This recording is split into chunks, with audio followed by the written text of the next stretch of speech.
We're gonna be live in a couple seconds. Okay, thank you.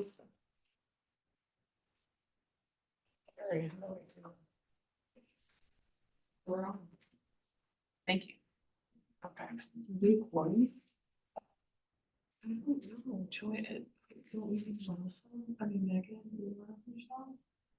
are we voting on anything? You are voting on the integrated credits. We could discuss it, we could Okay. postpone the vote. I can message her and see if she's coming. I know the bus thing is usually her thing too. Yeah. Let me send her a note. Joanne can weigh in, but I don't think technically she can. vote. Right, No, because I'm not on the committee. right. I'll message Meg right So we now. have EMT training as part of this on firefighting? Yep. That Isn't is that cool? very cool. Yeah, it's pretty cool over there. They've really had a great program. That's it. Usually we have Vicious.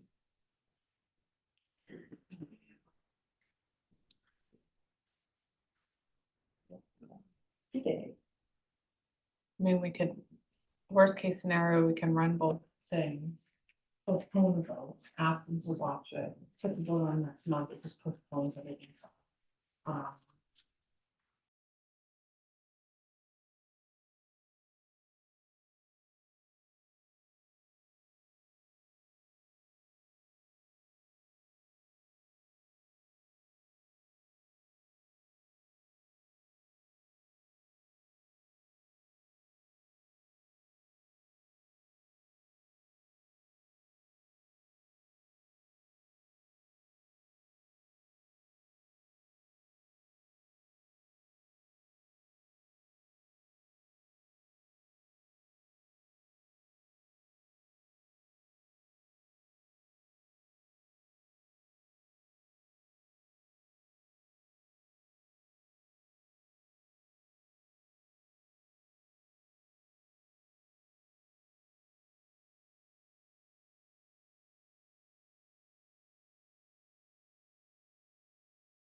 Thank you so much. Oh, here's Michelle. All right, we're Oh, on. perfect, we don't have to flip the agenda. All right, So- cool. Thank you so much. You made it all work. Did I make it? Did I make quorum or what? Yes. And we have to See, that vote. was the joy, and I understood way back there. That's awesome. Thank you so much. Yeah. Well, we all get the memo on Long sweaters day. or fall clothes today. All right, we are ready. Let's see. 3:35, give or take. We're gonna start our curriculum committee meeting. Thank you for joining us. It's October 21st. This is being live streamed on MSAD11. I'll have those of us on the committee introduce first. I'm Melissa Tracy, Linda Caputo. You're up. Michelle Tucker. and we have a visitor. Joanne O'Brien. Very good. Thank you. All right, we are ready, Angela. Awesome. Thank Okay. you so much. The first item is the regional CATC integrated credits proposal. So that's what's in your packet. So the first, let me try to set the stage for this. So, oh, we're missing one thing in the packet. Oh, hopefully we don't need it. IKF is your graduation requirements policy. In IKF, you have a section in your policy that says you can have flexible pathways to graduation. Yep. Flexible pathways can be dual enrollment courses, so they're getting college credit courses that also meet graduation requirements. It can be AP courses, it can be sometimes a little bit of adult ed, not like a full adult ed enrollment at all, but like sometimes you can get a flexible course through adult ed. It can be credit recovery, it can be internships, there's lots of options. And credits earned through CATC are part of your flexible pathways. So there's a pretty rigorous process now to attend CATC. It's open to juniors and seniors. In their sophomore year, they have to conduct a site visit of the center. They have to do a shadow of a program. They have to apply to a program, and they have to conduct an interview. I think virtual usually, but maybe not always I think interview. it can go either way. Yeah. And then they can get accepted into a program. And so then that usually happens for junior year and sometimes into senior year. Most students tend to try to go for 2 years. Some programs are 2 years. Some programs have like a part 1, which is a year 1 and a year 2, and then students try to change or not. So that's all set in the system. What currently happens is that students who earn credit through CATC coursework are putting that towards their elective credits to earn the number of credits they need for graduation. For a number of years now, there's been a kind of a drive to allow some of the CATC credit or technical center program credits across the state to be counted towards required credits.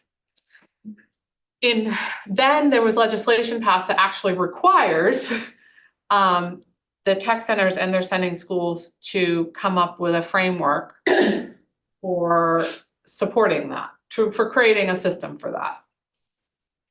And so some of our tech centers in the state are a little further along in that process. So we examined and we have a very complicated spreadsheet that kind of goes into it, but we examined what they do for the programs they offer. What are those systems and sending schools supporting? And then the principals group, so all of the sending schools, so they're at the top of this colored page. Yeah. I think it's 8 sending schools. The principals of all those sending schools gathered routinely with the tech center director to look at what other systems are doing in the state, and then look at our programs. And then they had visiting instructors from the programs come to meet with them and go through their program and studies and course requirements and instructional sequence and scope and sequence.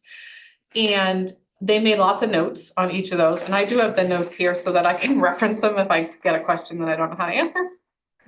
And then they came up with an agreement, because that was the point, is to come up with shared agreements on where courses could meet required credits.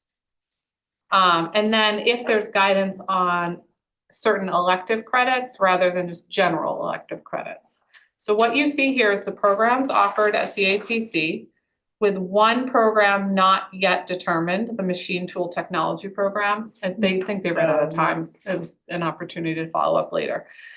Then you see there's a column for elective. That's like if there's suggested ways of meeting elective credits. Fine arts specifically, and then required credits. And so this is the agreement that the principals of each of the sending schools came up with after a year review of the program of studies, engagement with the instructors at CATC, and comparison to their local IKF graduation requirement policy. So for example, automotive technology 1, they're suggesting a student could earn up to 0.5 or half a credit in science and half a credit in math. And then we have notes then that would guide the school counseling office as to which math or science that could supplant in our graduation requirements, because our program of studies looks a little different than, let's say, Erskine Academy's Right, program of studies. So they didn't want to say which maths, right? Right. But there's notes specifically that are provided to support the school counseling office and the principals in making that decision. So what we're here today to do is to review this and say, do we support this concept? It aligns with our IKF graduation policy, and knowing that it's not an automatic deferral or supplanting of credits. We always prioritize our high school course credits first.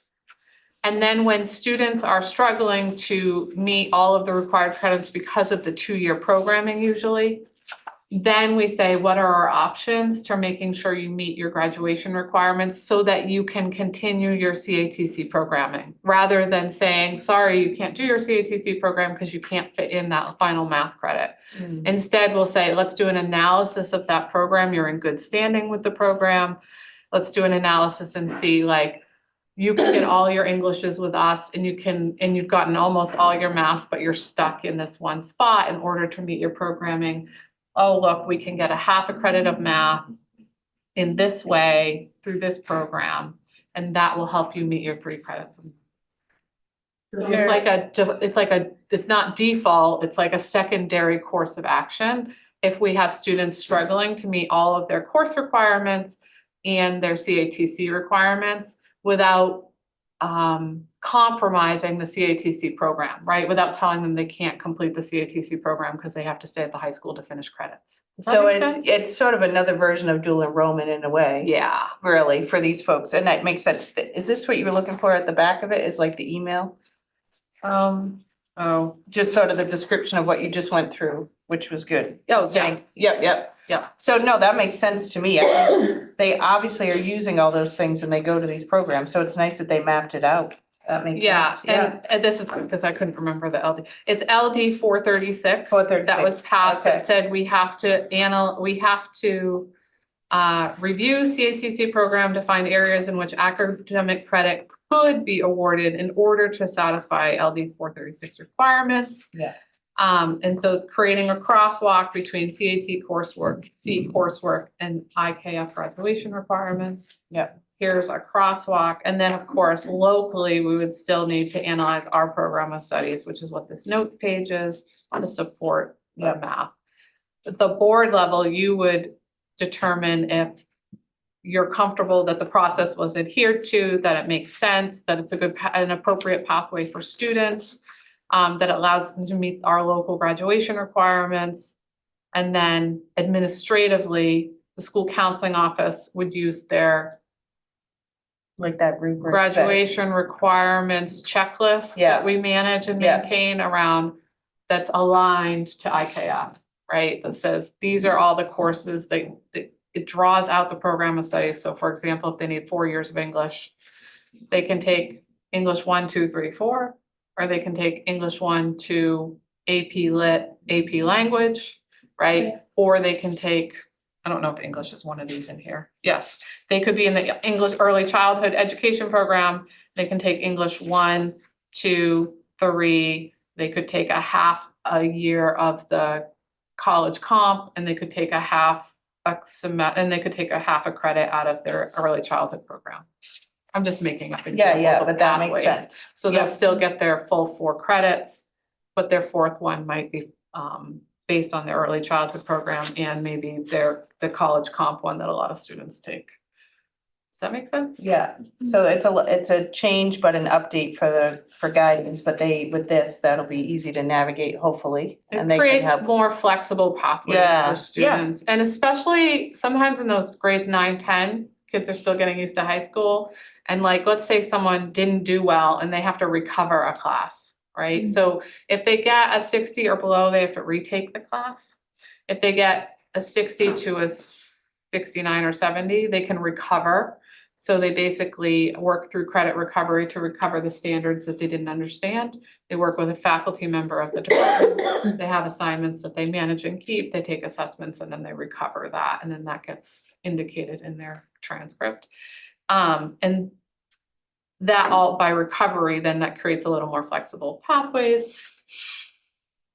They could supplant one of those semesters with one of these classes as well, potentially. Yeah, it As makes a me think, pathway option. it's great to see some, not just science and math, but like wellness and these other ones, because I know I've heard that from some students. They get to a place where they're like, wellness is my half a credit, I can't fit it in, or I don't know how I'm gonna do it, right? And they're trying to do what they want over here, so that's great, yeah. Yeah, and they're pretty rigorous on this one. Wellness on this one Yeah. is only showing up in I see firefighting that. and law And enforcement. law enforcement, And yeah. so I went through here to find like, what are they doing? And it's, they're That's where it getting ready was. for those PT tests Yeah, and stuff that totally. they have to take for the certification. Yep, It's pretty rigorous and it matches a lot of our fitness center programming that all our students who take wellness take. Yep. So there's a lot of requirements, and then they also do some of those health mapping and fitness planning programs that our wellness program does, is also conducted through there. So it's a pretty comparable experience that way. that's great. Yep. I noticed on the back plumbing and it says Oh, discrepancy. Thank you. Oh, that's my note. Why did I do that? Hang on. Because it was fine art. I have a note about that. Hang on, let me look. I didn't realize I sent you the one with my note on it. Because it reminded me to ask to look into it. Yeah, I'm not Plumbing really sure that and plumbing and heating. heating would have been under fine art, but. Yeah, I think there are notes on that one because I actually had to look it up. So let me just find Yeah, it. decorative. Here it is, plumbing and heating. You know, Maybe, piping. yes. Or use the brass instead of the plastic, right? Yeah. Yeah, yeah. Oh, yeah, because they're using the cycle of visual and performing arts, where they're, in the standards, it's like foundational understanding, visualizing, Oh. presenting, and communicating, and it's those standards on visual arts. And so it's complete, they actually have to design a unit, a entire system. They have to visualize it, draw it, of course, with accurate measures and perspective and all that Right. sort of stuff. And then follow it through to the end, similar to a construction level design from beginning to end. And Yeah. so in construction, there was a component to that, and the depth of detail that they need to have is comparable to the cycle of a visual presentation. That makes I sense. had to go back to the notes and I was like, Yeah, what does that mean? And so my question there was, is it a credit for each year Right, or a credit across the 2 years and a half a credit? So it's different levels, and so it's a credit for each year, but Oh, our okay. students only need 1 credit. So if a student okay. only does the first year of plumbing and heating and it's like, oh, this is not for me, decides to exit the program and do their senior year at the high school fully, and they're taking all these courses and they realize, oh, I'm like half a credit short in VPA. We can actually say, oh, but you did well in your first year of plumbing and heating, you just didn't like it. We can supplant that if we're getting to that Yeah. point. Most of these decisions would be happening in that senior year credit review. And in some cases, junior year, when they're trying to map out, making Right. sure everything is fitting, right before they go to their CATC, sophomore year, beginning of junior year, when they're starting their CATC program, to make sure everything continues to fit. So especially I mean, all of these programs are quite rigorous, but some of them are really involved in their time Right. commitment, so kids get a little worried about like, can I keep up with my high school schoolwork and keep up with this schoolwork? I'm sort of disappointed. I'm sure it was looked at carefully that there weren't more available units that they could earn through this. Because they're giving up a lot of class time.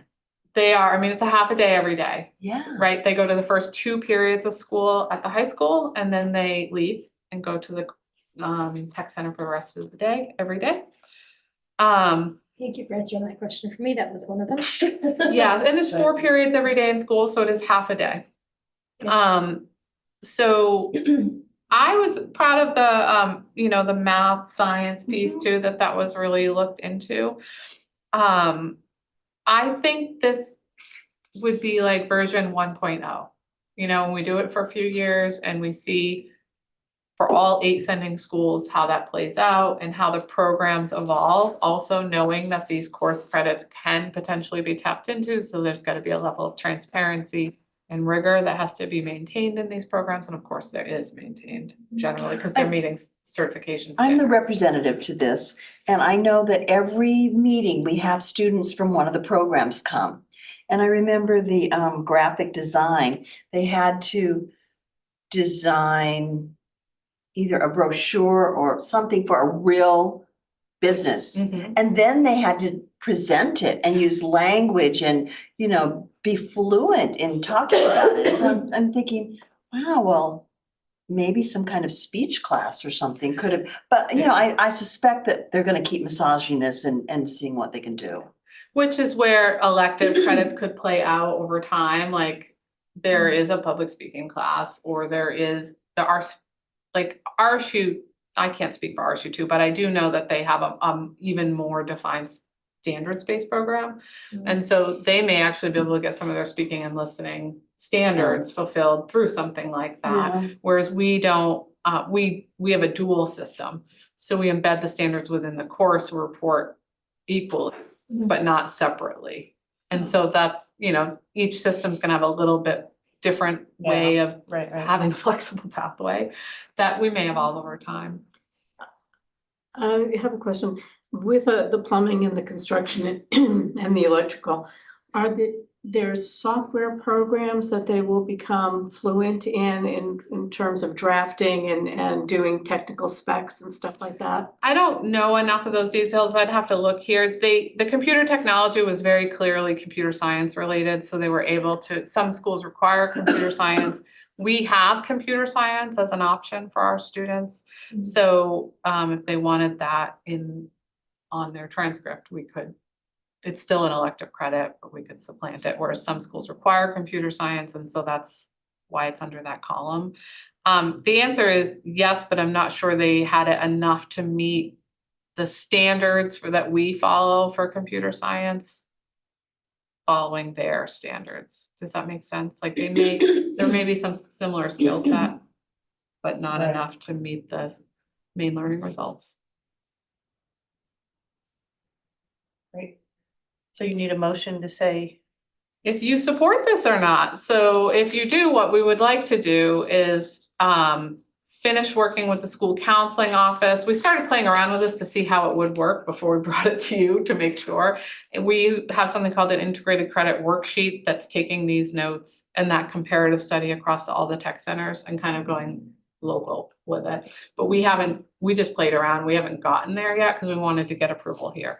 If that's the case, then if you can approve that this year, then we would like to use it as one of our options when working with some of our seniors as they're getting to the finish line to see if it might allow them to feel more successful and obviously meeting the expectations that we have for all students to graduate from Gardner Area High School, right? But right now, we can't really use this mechanism, but we'd like to be able to, but we need your support in order to do that. so put forth the motion as described? I put forth the motion that we accept this. Yeah. Do we need to be more detailed than that? Go ahead, want to name it a little more, that we, The Gardner Area Technical Center credit for different academics, different credits for academics in their applied field. so how about, Integrated credits proposal? yeah, how Okay. about a motion to approve the integrated credits proposal as drafted by the principals of the 8 sending schools of CATC? Perfect. Is that okay? Sounds perfect. I'll second. I better write this down before I forget. All those in favor, Any discussion further about that? All right, all those in favor? All approved. I think it's great. I think that there's so many pathways here for like, obviously law enforcement, nursing assistant, vet tech. I mean, Michelle, my husband and I went to the open house last year, and he said to me last night, when's the open house? I don't want to miss it this year. It's really It's really cool. fabulous. okay, when is the open house? I don't want to miss. I don't know, this. I think it's Marchish. Okay. Yeah, it's in the winter. We try to, Okay. Yeah, and you say something usually too, we try to say something. yeah, it's Um, worth going to.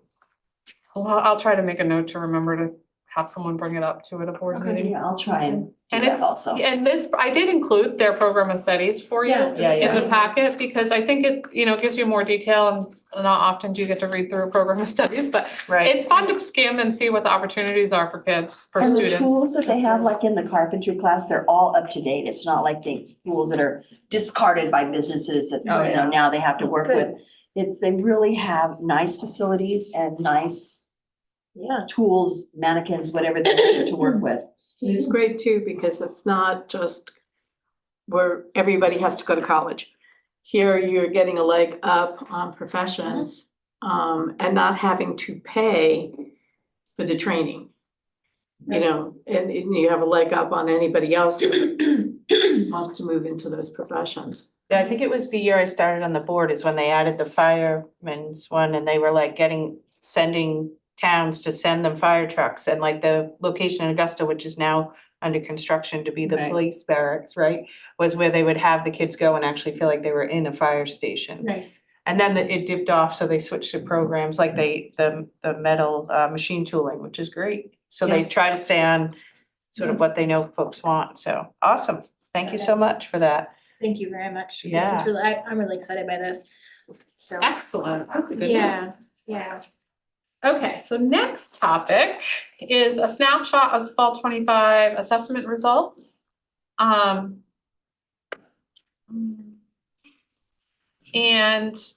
I will tell you, I was away last week.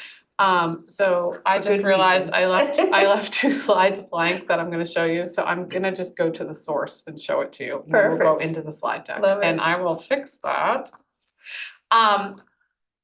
As part of our MSAD11 strategic plan that you approved in 2024, we have long-term goals, right? So these are always found in the strategic plan. Trying to make them a little bit bigger so you can read them. Thank you. Thank you. And so this data point, feel like they matter, that comes from student survey data we get every other year, so we'll be reporting on that soon when we have access to those results. And that's only upper level students, we don't do that survey with younger students. And then here is where we're talking, what we're gonna really talk about today. Our long-term goal is to get, ideally 100% of our students, but for now, 70% of our students to meet or exceed proficiency in math using one of our universal screeners. So this is your baseline, right? 42% K-12, 53% in K-5. We added the K-5 point to show you that there is growth happening starting in 2023. So it's 5 years to get 20% more improvement. We'll see how it goes.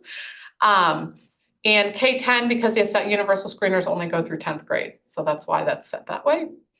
And then for literacy, it's the same marker, 70%, but we're starting at a lower point, a little bit lower point at the district average level, a little bit higher point at the elementary, it should be K-5, elementary level. We also, and this is where you'll see this stuff in the spring, we try to disaggregate in the spring better, but that our students with IUPs will meet or exceed in reading. As you can see, only about a quarter of them had in 2023 as a district average, and we're trying to get to at least a half. And so in the spring, I'll report on that metric because I'll have more information over time. We're trying to make sure in reading our male and female population match. Right now, they don't. In math, they do. And in reading, they're about 20 points different.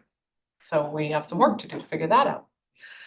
And then chronic absenteeism, which you know is a marker for the state, is the goal is 10% of our students or fewer being chronically absent. Chronically absent is missing 10% of the number of days of school you are in session.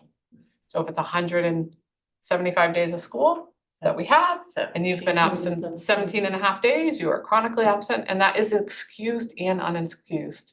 We are not, that's a state decision, that's not a local decision. So just to be clear, we don't get to make that rule up. So our district average in 2023 was 23%, and we're trying to get down to 10%. And we've made some great gains in the last couple of years. So in the spring, every spring, I report that out too. Okay, so for today, we're gonna focus on math and literacy.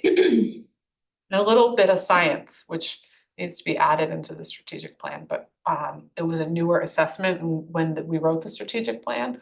So we're waiting to get a little more data to understand how it works. Yeah. So then we're gonna go to this and I'll make it big. It's our little snapshot. All right. So these are the screeners we use this time of year. Early Bird is like a game-based screener. Kids wear headphones, they talk into it, they talk to a bird about different things like letter sounds and letter names and rhyming, following directions, blending, deletion, stuff like that. Very foundational literacy stuff. And it's also our screener for dyslexia.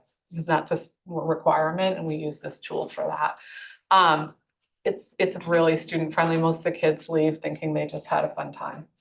And then we use NUIA, which is the state assessment in grades 3 through 10, except for grade 9. And then, so what we do is we supplement that by using it in grades 2 and grade 9, so that there's a grades 2 through 5 window. That makes sense. In the spring, we add first grade just to get a baseline data for the cohort. But it's not for Any measuring submission. growth over time. Yeah, we don't have Yeah. to submit it anywhere. Yeah.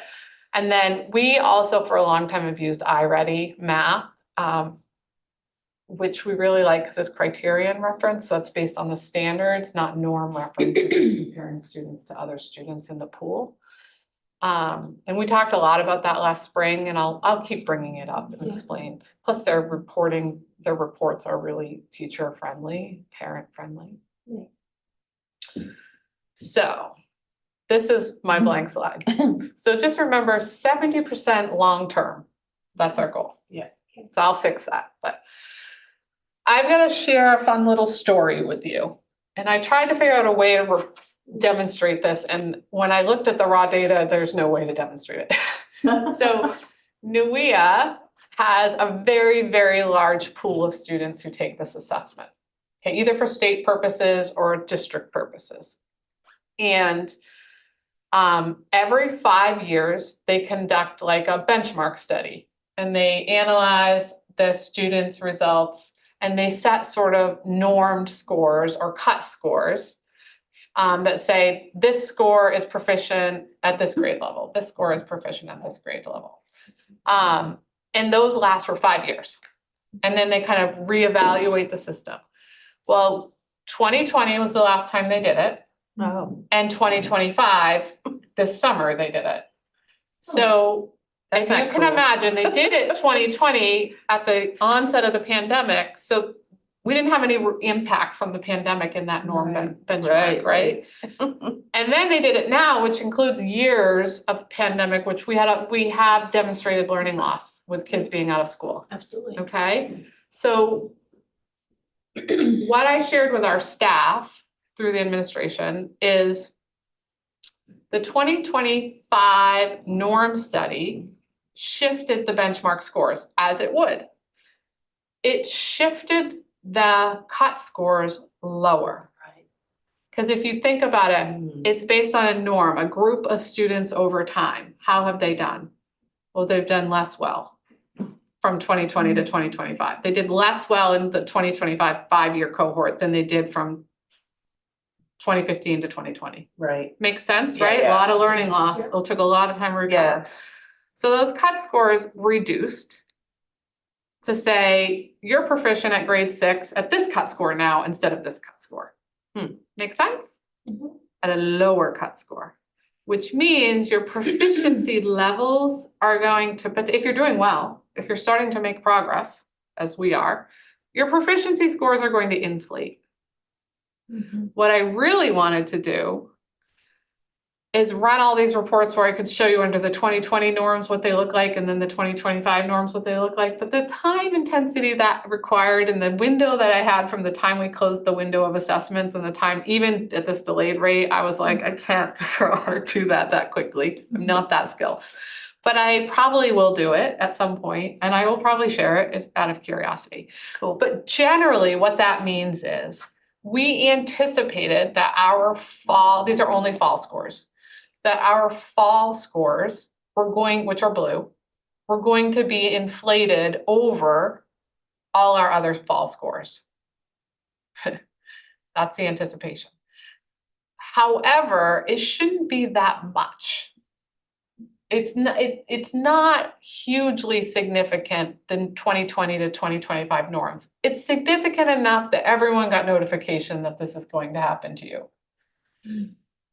So then I ran the numbers and put these little charts together and I was like, oh boy, I have no idea. how to It's like a explain mixed this to you. bag. It is a So mixed would you say bag. it's not that much? Would you expect it to be 5 points, 10 points, or A or do few points. 2 or 3, And it depends on the grade level. right? Oh, And so that's why I now need to absolutely spend the time running the 2020 norms against the 2025 for norms. context per for each of grade them. level. Yeah. This Per is result. still, But all it's- the students in the state are still doing, In the country, this is Right, norms right. across the country, right? So- This is not so just you- our state.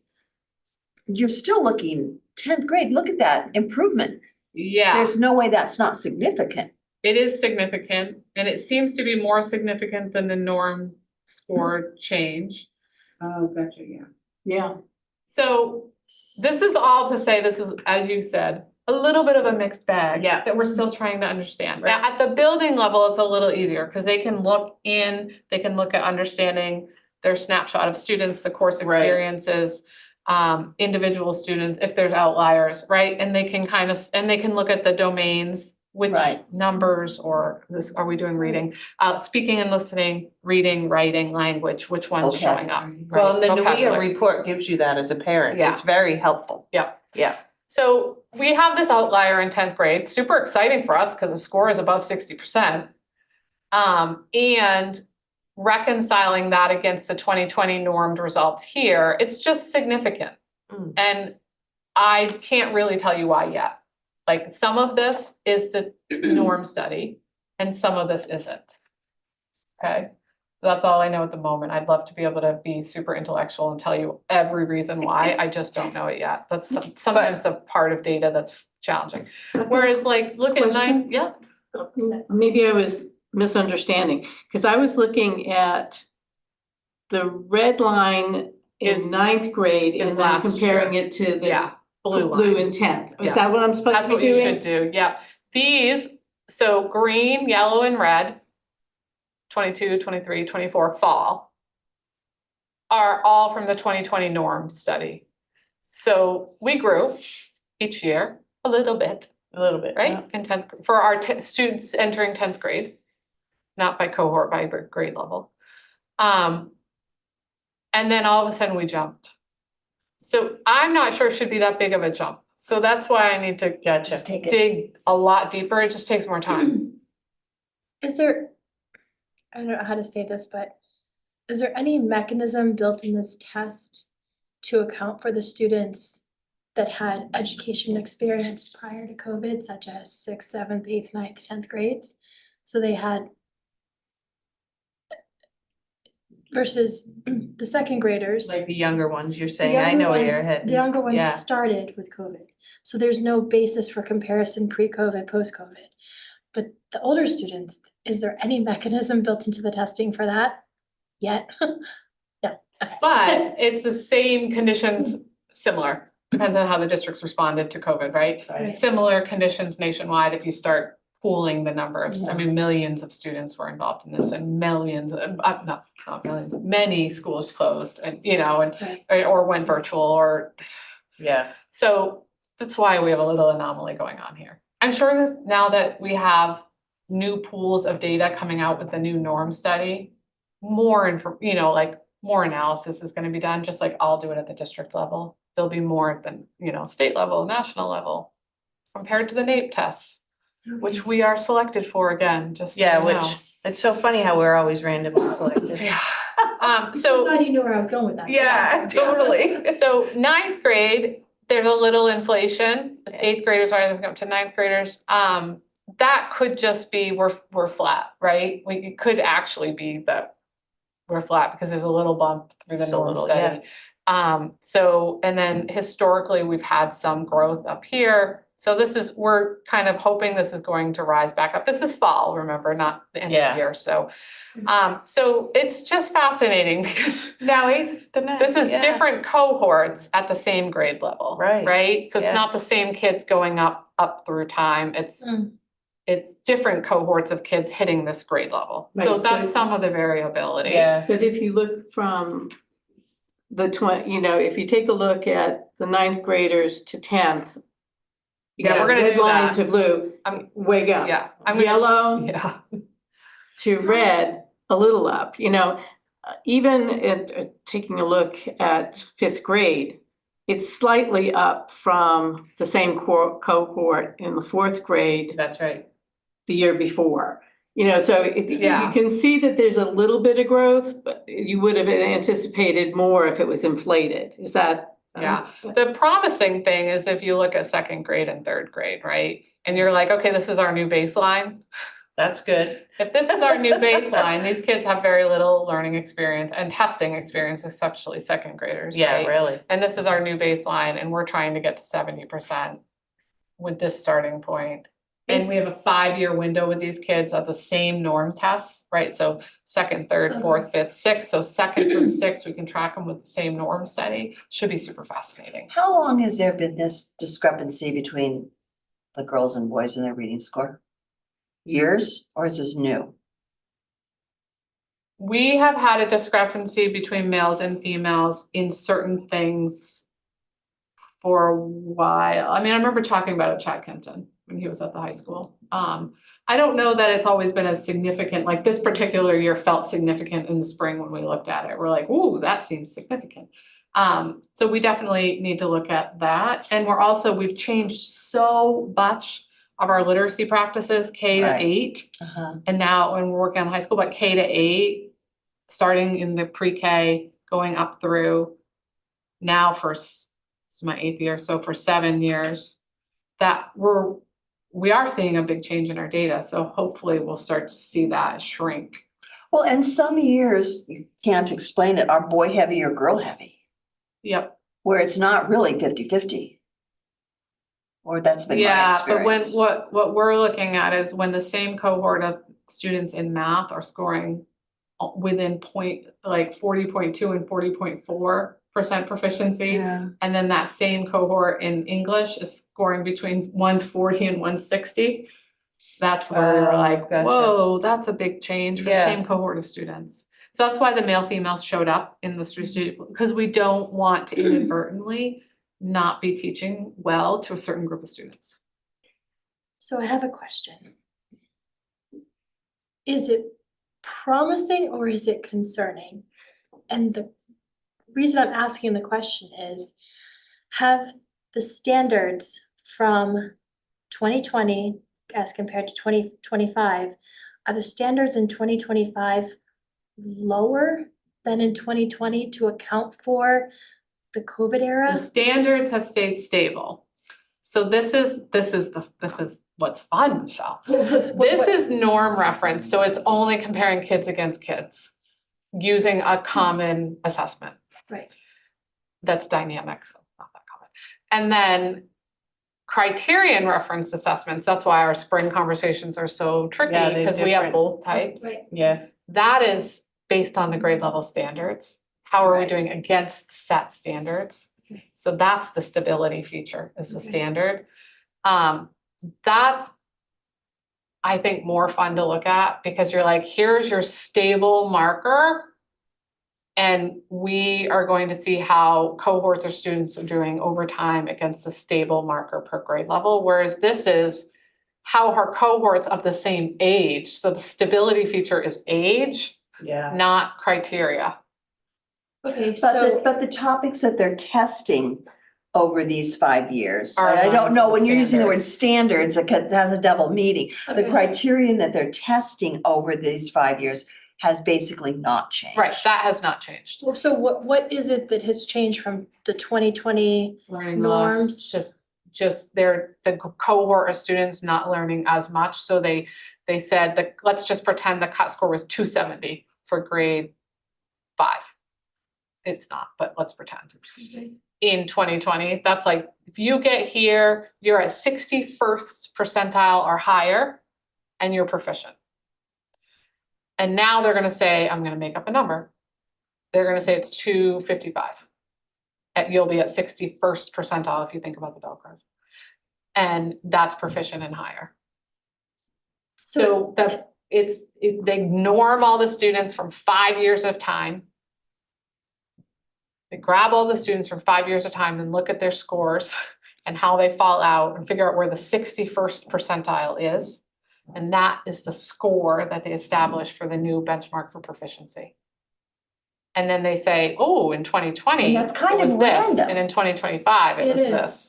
Okay, That's the fun part about norms. okay, so, Yeah. so it's not that the testing is setting the norm, it's the actual student data Cool. The pool of that sets the norms. Which is why it fluctuated, because so many of them didn't have stable learning over time. So the bell, Got it. That's what I was Rewritten. thinking, the bell curve, where you cut it so Yeah. you get what you want. So what I was basically wondering was to be somewhat, I don't know, weird about this, are we dumbing down?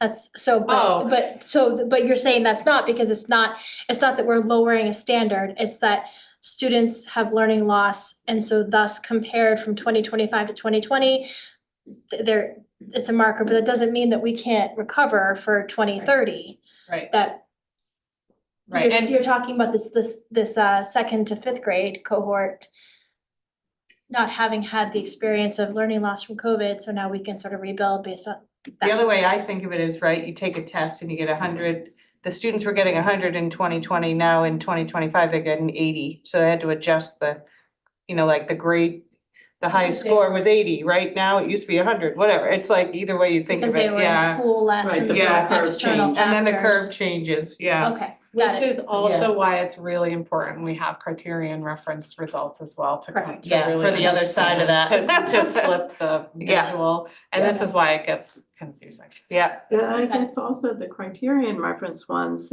those tests have changed.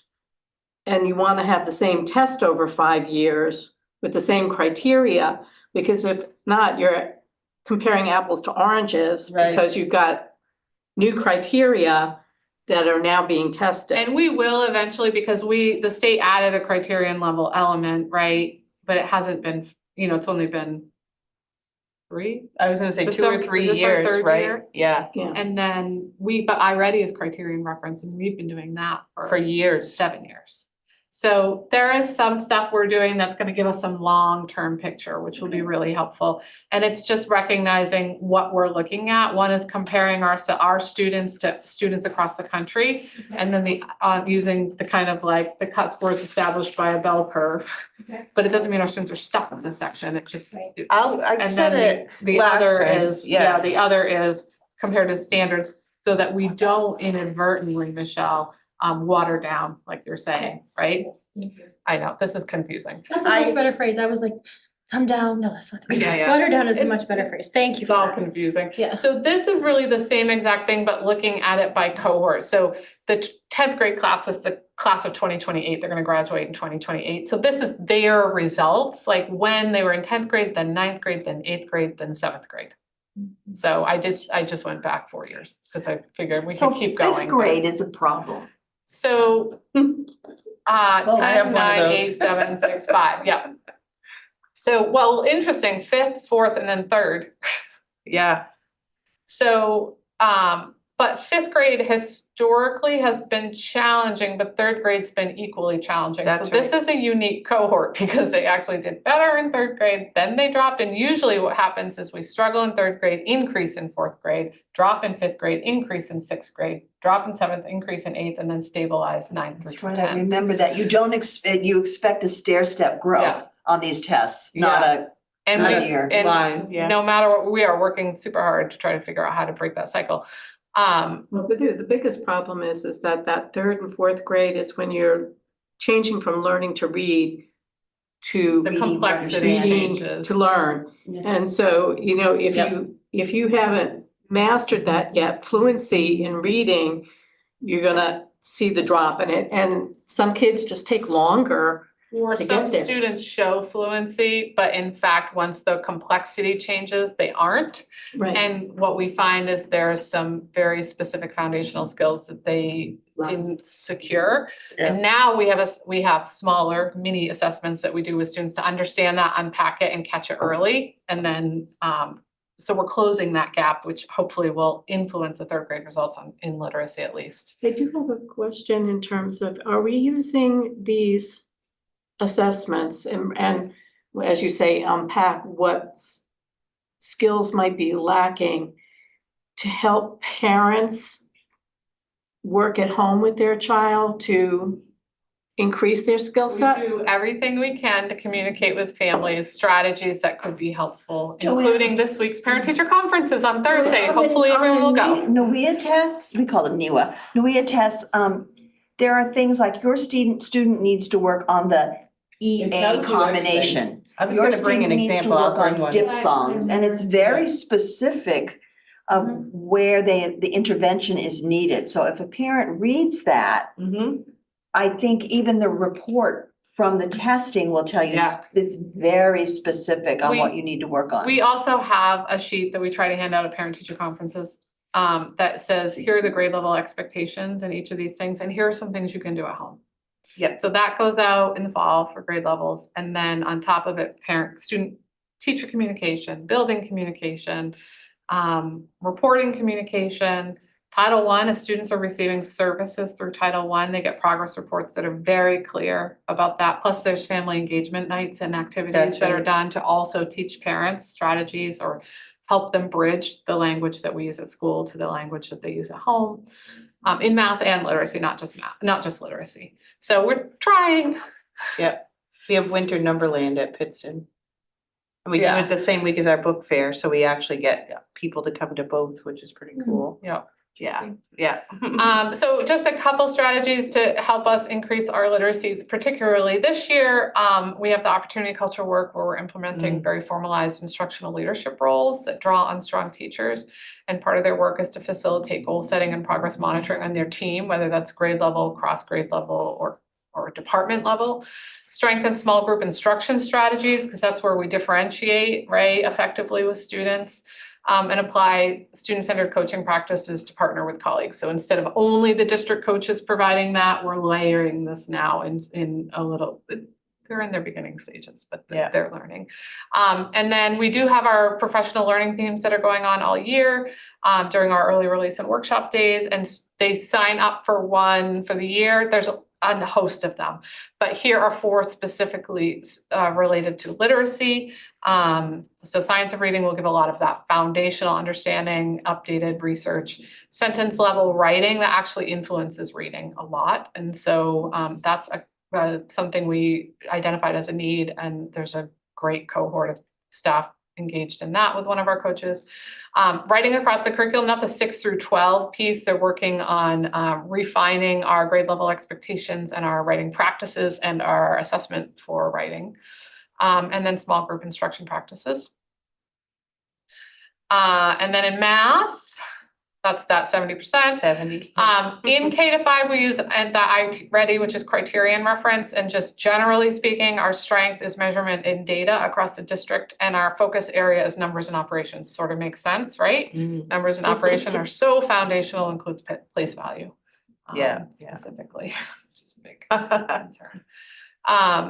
And this is by cohort, just grades 3. Oh, did I do this right?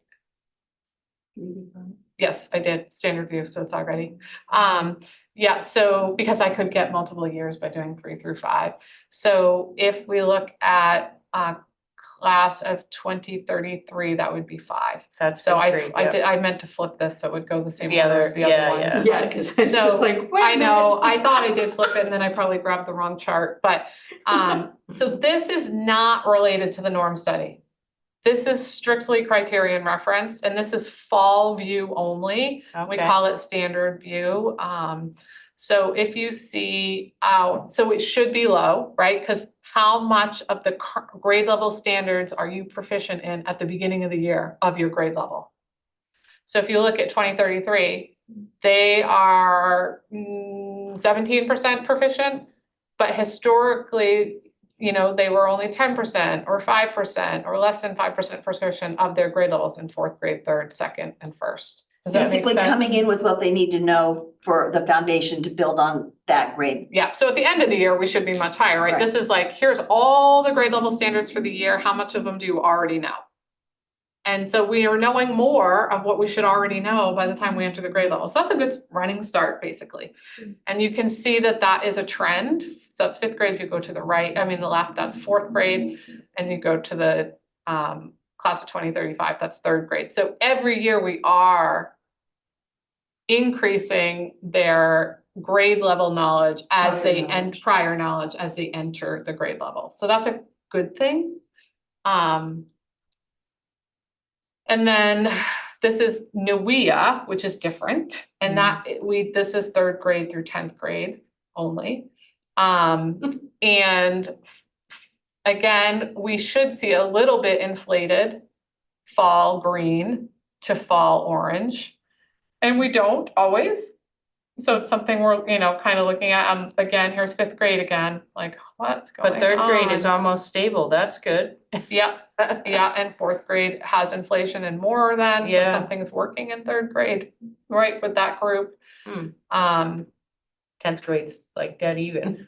Yep, seventh grade is solid, Yeah.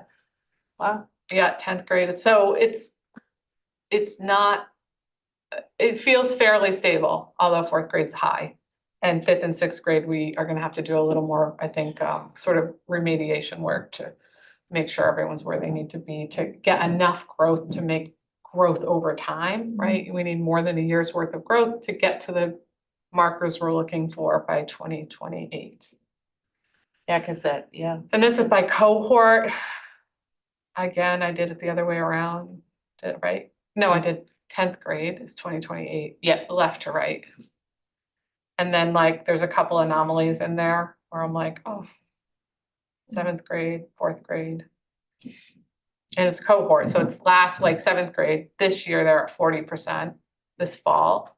But last fall, when they were in sixth grade, they were at 50-something% when they started the year.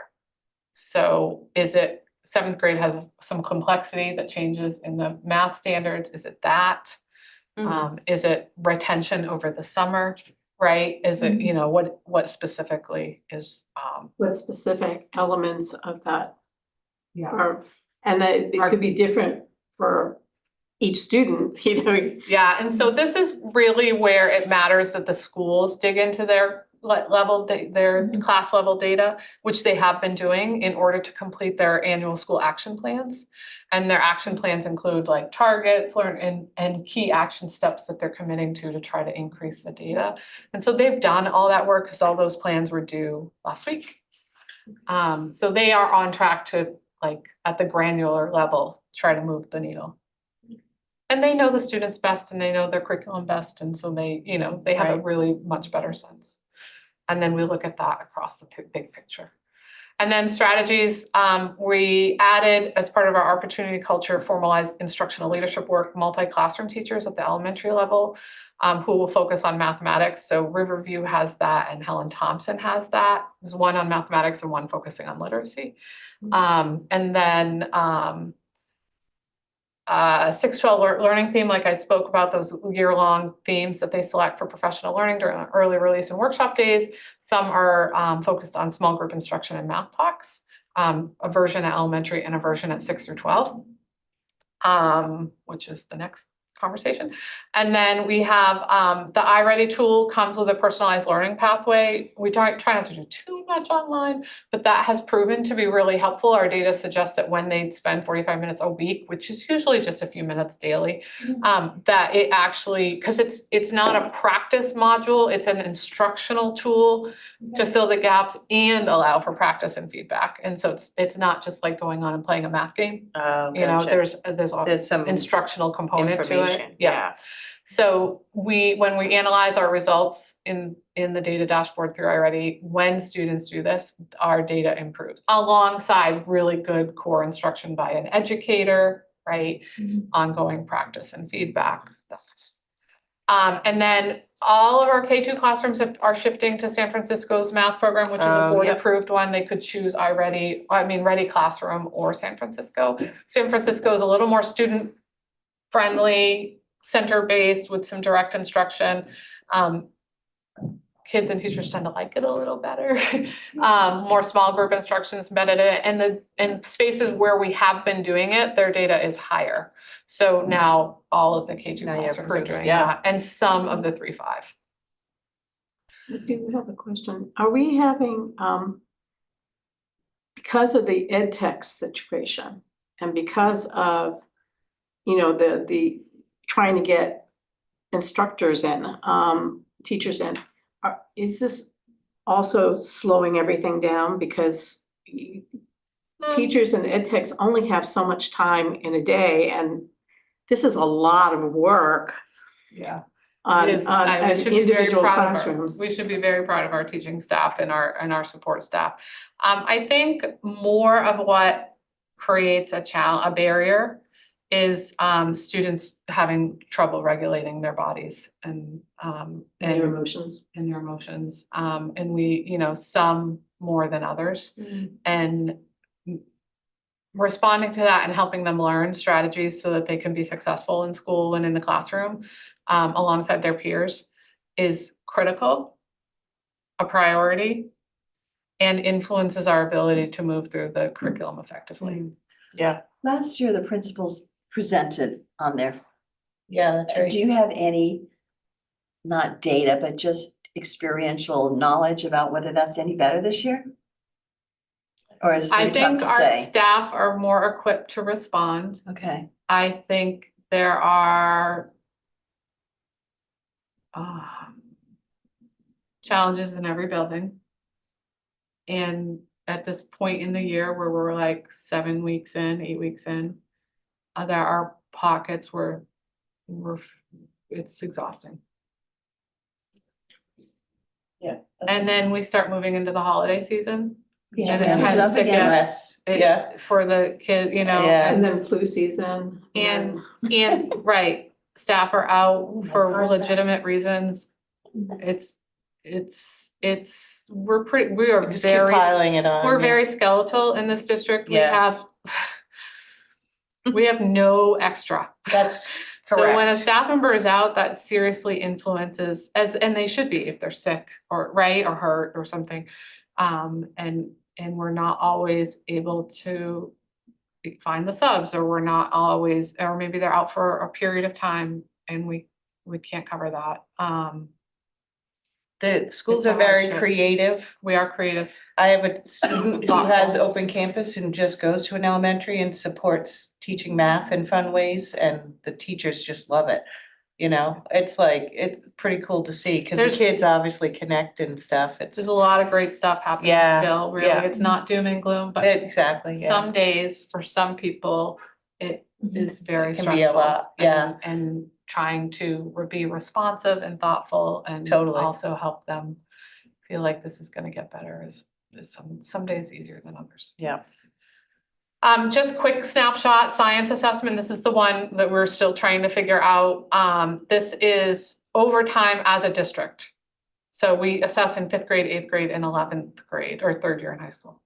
So we went from 35.5% proficient to 39.2% proficient to 39.8% proficient. So close to 40. So we are getting there, but the dark green is the exceeding or well beyond. Oh, wow. So that's increasing quite a bit, so that's kind of exciting. and that's your hardest one to increase. Yes. The most challenging The one highest to get. level, right?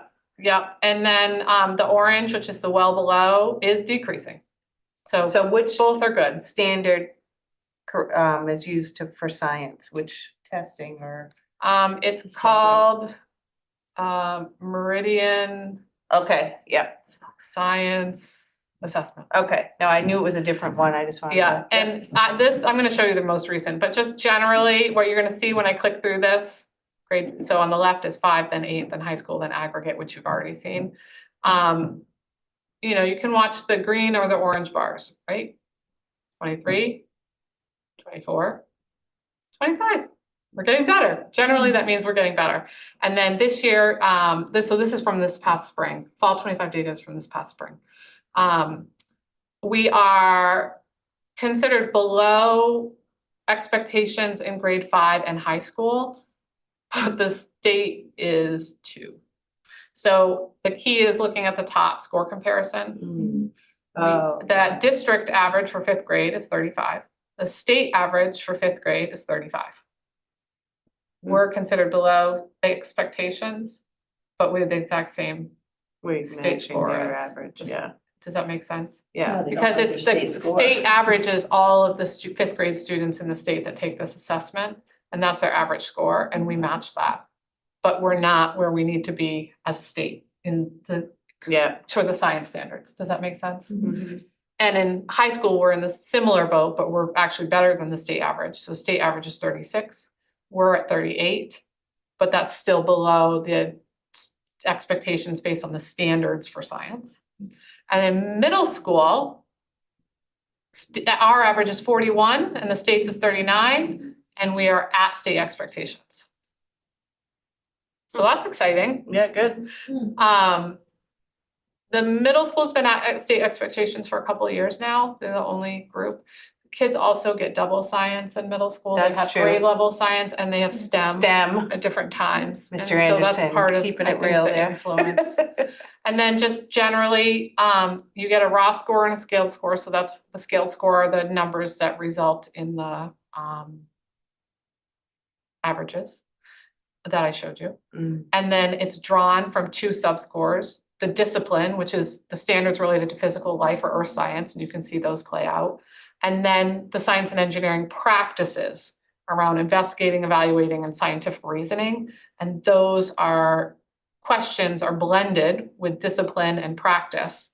And then they're scored separately though. The question Those are like experience is handwritten. blended. It's like, because Yeah. most questions are multi-part questions. Right. And they're a little bit more scenario based for kids. Right. And then they click through based on that, if then kind of things. And then they get scores based on that.